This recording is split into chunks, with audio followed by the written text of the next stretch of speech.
Commodore fans, are you ready? It's time for another episode of the Vandy 24/7 podcast on the 440 Sports Network. Keep it locked right here for the best Vanderbilt coverage. Whether it's Clark Lee on the gridiron, Mark Byington and Shea Ralph on the hardwood, or Tim Corbin on the diamond, the Vandy 24/7 crew has you covered. If you haven't subscribed yet, please do. Also, like this video and subscribe to the YouTube channel. That's free and easy to do. Follow the crew on Twitter, Apple Podcast, and Spotify for podcast episodes. Lastly, if you're interested in sponsoring the show, email Chris Lee at chrislee70@gmail.com. And now, pull up a chair. It's time for another episode of the Vandy 24/7 podcast. Welcome back to the Vandy 24/7 podcast alongside Joey Dwyer. I'm Billy Derrick as we're inside Memorial Gym to recap Vanderbilt's, 80-68 loss to the Auburn Tigers. Joey, not a huge surprise. Obviously, Auburn was, I think it ended up being an 8.5-point line. Obviously, they ended up covering as Brandon Bigsby walks right behind Joey. He's about to walk behind you, too. We're scrambling here in Memorial. It's getting late. But, Joey, real quick, before we get into everything, I do want to give a shout-out to our sponsor, The Wash House. Are you dreading laundry days? It seems like time to do the things that you truly enjoy. Let the laundry professionals at The Wash House take care of that for you. They've got 2 convenient locations in Nashville. Just drop off your dirty laundry, and their professional attendants can give you back the one thing you can never have enough of, your time. Within 24 hours, you can pick up your nicely folded, fresh and clean laundry, ready to be put away. Log on to washhouseclean.com or stop in today and get your time back. 80-68 win for Auburn. You look at the stat box, and the one that stands out to you is the three-point made baskets. Auburn hit 9, Vanderbilt hit 3. That's if you told me that before the game, I would have told you Auburn won the game and won it fairly handily. Auburn had 19 points off of Vanderbilt's 12 turnovers. Vanderbilt actually out-rebounded Auburn 37-29, which was a little surprising. Both teams had 40 points in the paint. So other than the 3-point stat, Joey, as we do get Brandon rolling in here, other than the 3-point stat, Vanderbilt was pretty much good in this game. I mean, you look at everything else. I mean, obviously, defensively they struggled in the second half, but just your instant reaction here, Joey, from an unsurprising but maybe disappointing loss for Vanderbilt. Yeah, I do think it's unsurprising in a lot of ways. Mark Byington said, man, we're close, and I don't know that he's super far off.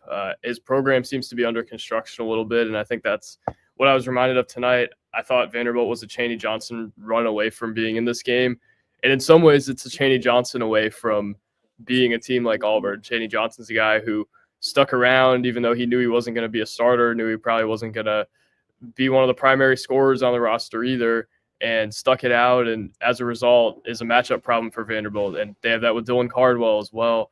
They have guys who have bought into what they've sold, and they've stuck around, and they've played there forever. And that's just what Vanderbilt's missing in year one. You can't really buy a Chaney Johnson in the transfer portal. You can't buy kind of the commitment those guys have made to that program. And that's how you build depth at the positions that Vanderbilt maybe doesn't have as much depth at, right? You build the front court that Vanderbilt only has 2 guys in with guys like that who are matchup problems. And I thought Auburn in a lot of ways was a bad matchup for Vanderbilt. Its guards are long and athletic and can put it on the floor. Its front court is deep and really doesn't give you much. Chani Broome didn't have one of his better games of the year and still had 16 points tonight. I mean, that's a real testament to just the ability that he has. So, guys, I don't think that's a groundbreaking game. I don't think it changes my view of Vanderbilt. It was going to be a huge win if they got it, but I don't think anybody was really expecting that. So they were going to have to be perfect tonight, and their second half defense certainly wasn't. That's a trend that keeps looming and is a real negative. They've given up 40-plus points in 5 of the last 6 second halves, and obviously today shot 17% from 3. Not going to beat a team like Auburn like that, but Brandon, I don't think we learned anything super new about this team. I think it's just kind of rehashing some of the stuff that we know. They're not at the level of a team like Auburn yet, but nobody really is. They've got 13 quad 1 wins. They're the number 1 team in the country. They're 22-2 for a reason, and that's kind of my takeaway from tonight. Yeah, Joey, I'd have to agree with you. I feel like this is one of those games where you really can't overreact. I mean, you have to remember who it is you're playing. It's the number one team in the country. They've only lost 2 games all year, and I think people forget the 2 games they lost were to the 2 teams that are tied for third in the country right now in Duke and Florida. So it's one of those things where you have a team like that coming into your building, a team that has a ton of experience, as you mentioned, Joey, a ton of length, a ton of size. And you have to remember, this is a Vanderbilt team that is still in year one with this group and with the staff as well. I mean, as you mentioned, I mean, Auburn, this is a game that realistically, I think a lot of people thought coming in they should win. I think people thought Vanderbilt would be a test for them, that they would challenge. And I mean, I thought we saw some good moments from Vanderbilt overall. Obviously, the start to this game, you kind of looked at things and you're like, oh no, like it was a nightmare start, that 15-0 run to start the game. And then Vanderbilt, slowly but surely, they kind of clawed their way back in. Then Tyler Nickel hits the big three before half and cuts it to 2. And then Vanderbilt, early in the second half, were leading this thing. You're thinking, man, are they really going to do this again? Are they going to do a hat trick of court stormings potentially?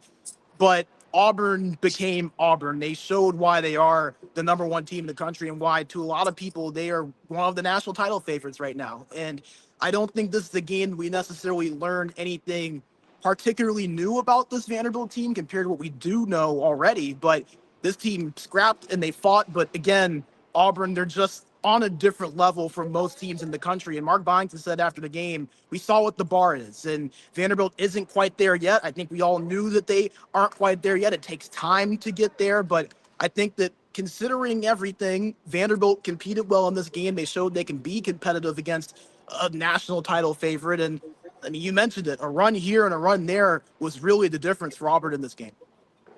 Yeah, it says a lot about Auburn when they can hand the ball to Chaney Johnson and he can go on an individual 9-0 run and basically end the game. I mean, it felt like that was like, okay, if you're Vanderbilt, you're not going to do a ton after that. And you're not going to be able to do a ton about that in the moment. Chaney Johnson and Denver Jones combined for 41 points. That's, that tells you about the team, right? John Broome maybe didn't have his best night. Miles Kelly, it's not like he went off. Um, Auburn showed that they're Auburn. Like you said, Brandon, they became Auburn in the second half. In the first half, it was Denver Jones who didn't seem to miss a three, and then Chaney Johnson, I felt like, got it in the post and hit the same jump shot like 4 straight possessions. It's hard to defend this Auburn team when Chaney Johnson is hitting shots like that. Of course, Vanderbilt now falls to 5 and 6 in the SEC, and you go into Knoxville feeling okay about this team, right? I mean, we're not going to start. I don't think we'll start making any huge NCAA tournament statements about this team until maybe they lose to Missouri or they drop the Ole Miss game or even the Arkansas game, which has become a lot tougher. But Joey, tonight, I realized that, and Mark Byington said this after the game. He said, we're not that far away. Right? I think that is some silver lining tonight that, Vanderbilt didn't lose by 30, right? They had a 3-point lead in the second half. They were down 15-0 to start the game. They cut it to 2 at the half. But it felt like Auburn was going to do whatever it took. We talk about that a lot. We talked about it after the Texas game in football, Joey, that they were just going to make the plays in order to win the game. They were going to do whatever it took to win the game. It felt like Auburn was in position for that tonight, especially when you've got like guys like Tahad Pettiford hitting and 1 threes. You're just not going to beat a team when they were hitting the shots that they were. But tonight, to me, Joey showed that, okay, the deficiencies are still the same deficiencies. Their identity is still creating chaos and forcing turnovers and getting points off those turnovers. I don't think anything really changed tonight, but it also, like Brandon said, showed that they're in year one. And, I think what's interesting to watch here down the stretch is the fatigue factor. Byington said he thought there might have been a little bit of fatigue there in the second half. I know you're playing number one Auburn, so it's not going to be like, it may not be like that every night, against an Ole Miss or a Missouri or an Arkansas. But I do worry slightly down the stretch here if fatigue overall becomes a factor, right? They've stayed relatively healthy. What if a McLaughlin goes down, or what if anybody goes down and gets hurt? I feel like that would obviously hurt them. Now they're deep enough, so I think they'll be fine overall. But Joey, I do wonder about this team fatigue-wise, especially in the second half, and especially with the gauntlet they've got coming up, right? I think they may not practice as often as they might have thought initially. I think you need fresh legs here. That's what's most important. But I don't think we really learned a ton or come away with anything too negative or too positive after tonight. It's just Auburn being the number one team and coming off a loss, right? This was a tough spot for Vanderbilt to be in. You talked about that in the pregame, and nothing really stunned you tonight, I guess is what I'll say after this one.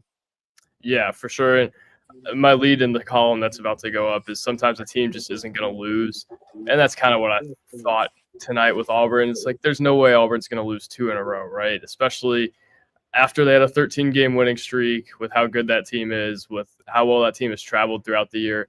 Just not going to lose 2 in a row, and especially not to Vanderbilt, who's beat a few teams here, and Auburn obviously knows is a trap game of sorts ahead of Saturday.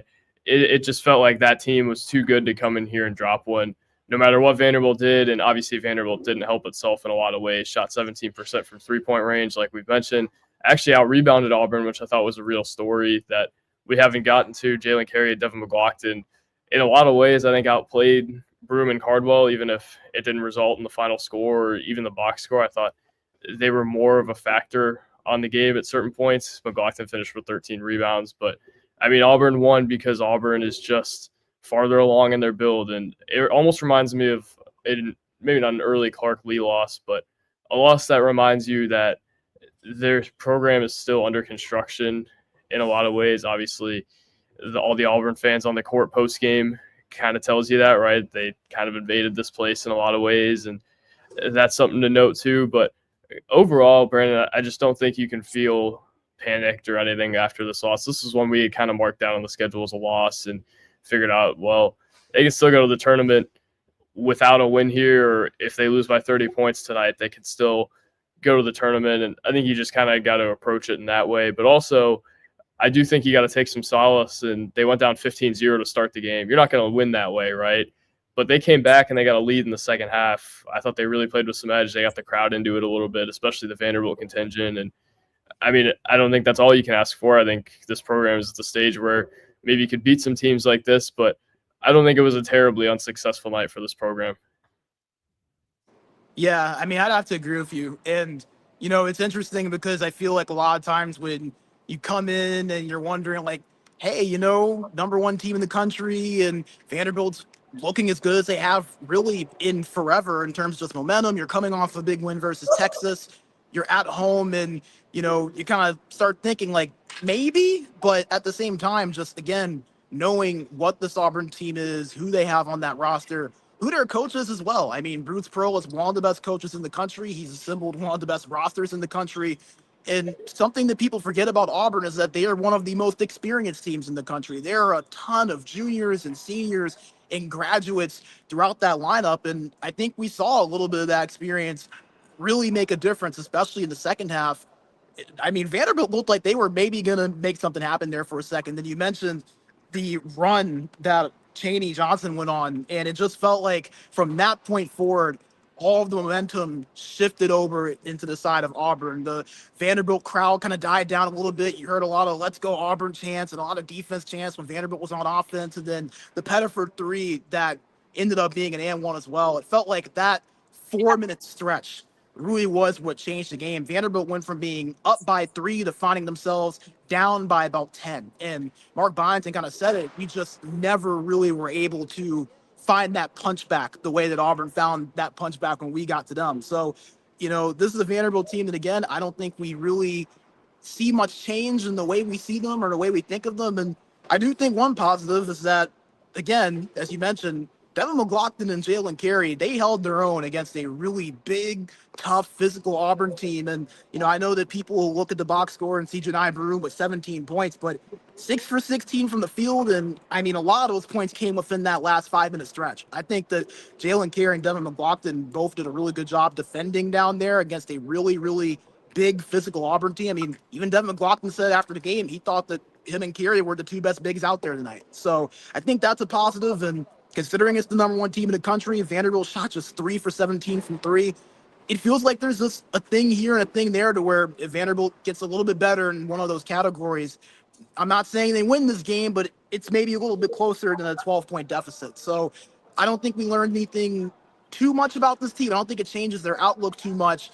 But again, I think that we see Vanderbilt continuing to grow. They know where that bar is now, and we see that they can at least be competitive in games like this. But in terms of the grand scheme of it, I don't know how much this really changes things, as you mentioned, Joey.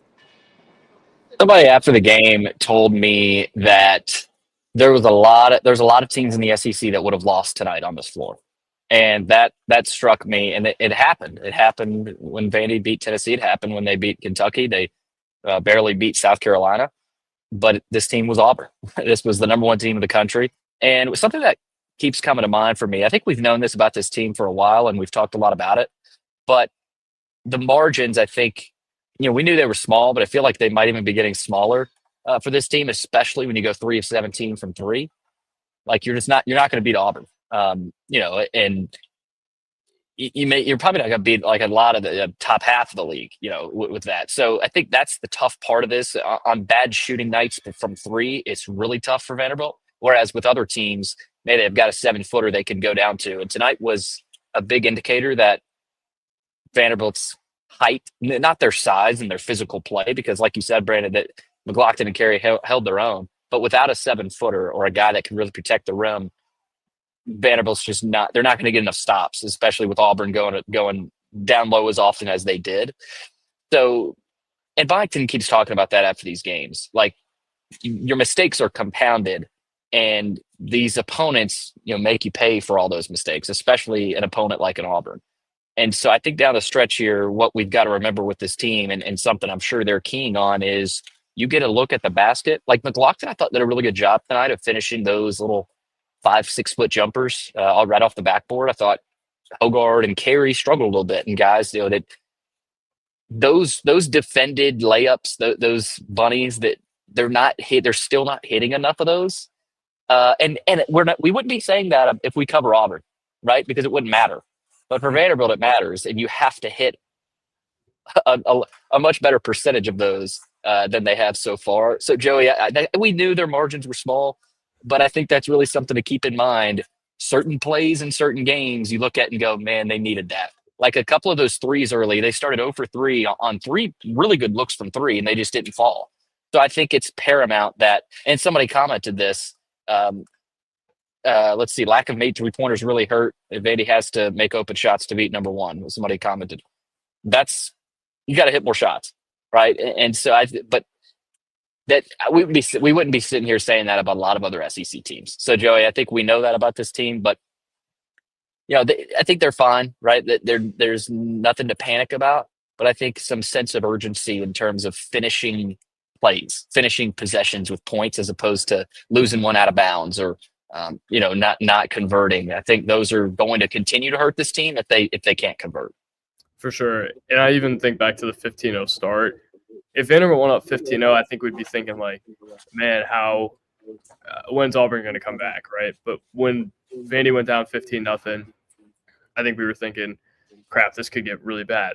And we'd have a really short post-game show tonight with nobody joining, right? Not that it really affects our coverage a ton, but it's like nobody's going to want to hear about this because this could be a bloodbath. Obviously, Vanderbilt came back, but I think a lot of the thought is like Vanderbilt can't afford to go down 15-0. Auburn probably can, and Auburn probably can get back into that game. Auburn can probably afford to have an off night from Janai Broom and win like it did tonight, and Vanderbilt just can't afford to have a night like they had from Jason Edwards tonight if they want to win a game like this. So if Auburn doesn't have a ton from Janai Broom, they're going to get it from Denver Jones, or they're going to get it from Chaney Johnson. Those aren't even two of their like go-to guys. It's probably Pettiford and Broom that you would really think are doing it, or Miles Kelly, who had 3 points tonight. So, I mean, a lot of it is also just you're playing the number one team, and everybody's got a small margin against them. Florida had a small margin when they went in there and won. So, I don't think tonight's a huge indictment on Vanderbilt, really, in any way. I think it's mostly, man, that's a really good team doing what really good teams do. And I don't know how far Auburn's going to go in the tournament, but I'd venture to guess they're going to win the SEC regular season. And Brandon, that means they're beating a lot of teams, and that means they're beating a lot of good teams and winning a lot of road games as well. Yeah, and I think that's kind of what you chalk it up to at the end of the day is, Vanderbilt, they went in, they played the number one team in the country, and Auburn Though they got the big start and Vanderbilt climbed their way back, they did what you would expect the number one ranked team in the country to do, which was take care of business. And I think the biggest thing too with Auburn is that it's interesting. It felt like they got the biggest runs at the biggest points. They got that hot 15-0 start. Obviously, Vanderbilt was able to climb their way back, but then when Vanderbilt got that 3-point lead, that's when Auburn really turned around and got that run. And it just felt like Vanderbilt was never really able to find a response to it. The momentum was kind of sucked out of the building. I mean, Mark Byington kind of alluded that maybe fatigue set in a little bit for his Vanderbilt team. And, again, when you're going up against a team like Auburn where you have 9, 10 guys where any of them on any given night can contribute and give you 10, 15 plus points, as we saw tonight, there's just not as much room for error for a team like Vanderbilt that, again, is coming in, doesn't necessarily have that same plentiful depth as a team like Auburn. And again, it's the number one team in the country. You don't want to overreact to it too much. But Billy, I thought you made a very good point as well. And it felt like the difference in the second half was a lot of the gimmies and a lot of those chip shots that I felt like Auburn was hitting that Vanderbilt wasn't.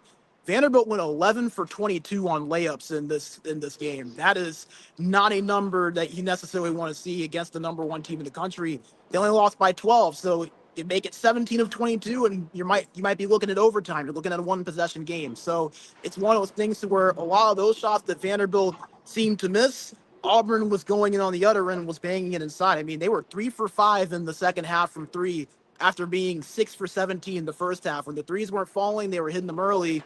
It kind of cooled off a little bit. That let Vanderbilt get back into the game. They went away from that in the second half. They adjusted and said, let's use our physicality. Let's go inside. Let's try to get ourselves those easier looks. And they were able to do that. That's another reason I think that the foul discrepancy was for a lot of that early part of the second half as well. So Auburn just decided we're going to beat and bang inside, and we're going to try to make those chippies.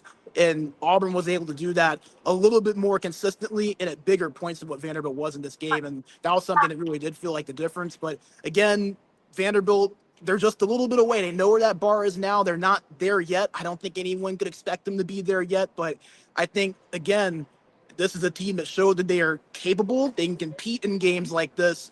It's just that Auburn turned into Auburn, and they did it right at the points where they needed to, and Vanderbilt just didn't have enough to come back from it.